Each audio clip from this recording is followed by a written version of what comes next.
একদিকে নবান্ন অভিযান শুভেন্দু অধিকারীর নেতৃত্বে যে মিছিল যাচ্ছিল, ঠিক তার পাশেই একেবারে নিউ মার্কেট চত্বরে রয়েছে এই হকার্স ইউনিয়নের অফিস। আর এই হকার্স ইউনিয়নের অফিস ভাঙচুরের অভিযোগ উঠল এবার বিক্ষোভকারীদের বিরুদ্ধে। কার্যত ভেঙে গুড়িয়ে দেওয়া হয়েছে এই অফিস। আমি দেখাবো সেই ছবি, যেখানে চেয়ার ভেঙে ফেলা হয়েছে। মমতা বন্দ্যোপাধ্যায়ের যে ব্যানার লাগানো ছিল, ফেস্টুন লাগানো ছিল, সেগুলোকে গুড়িয়ে দেওয়া হয়েছে। অভিষেক বন্দ্যোপাধ্যায়ের যে ফেস্টুন ব্যানার রয়েছে সেগুলোকে গুড়িয়ে দেওয়া হয়েছে। ফ্যান ফেলে দেওয়া হয়েছে। সব মিলিয়ে তছনছ করে দেওয়া হয়েছে এই হকার্স ইউনিয়নের অফিস। অভিযোগ যে যারা এই মিছিলে ছিলেন তারাই আচমকা এই ইউনিয়নের যে অফিস রাস্তার পাশে রয়েছে সেখানে এসে হামলা চালান।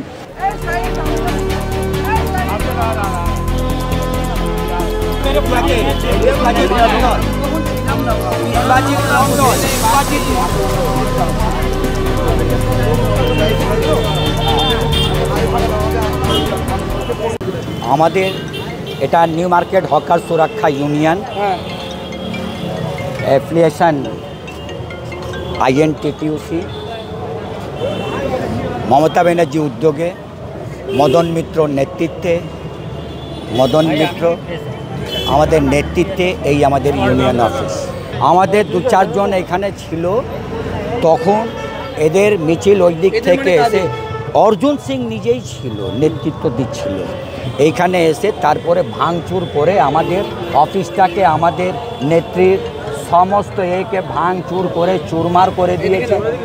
আর এই পাখা ফাঁকা টেবিল ফেবিল সবগুলো ভেঙে চুরমার করে দিয়েছে। আপনারা কি থানায় অভিযোগ করছেন? হ্যাঁ, থানা অভিযোগ করব না?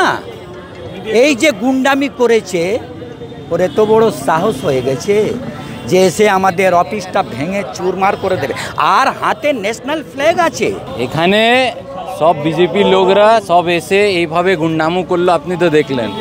আজকে আমাদের আরজিকলের ম্যাটার এতদিন পর তো বিজেপির কোনো মনে ছিল না।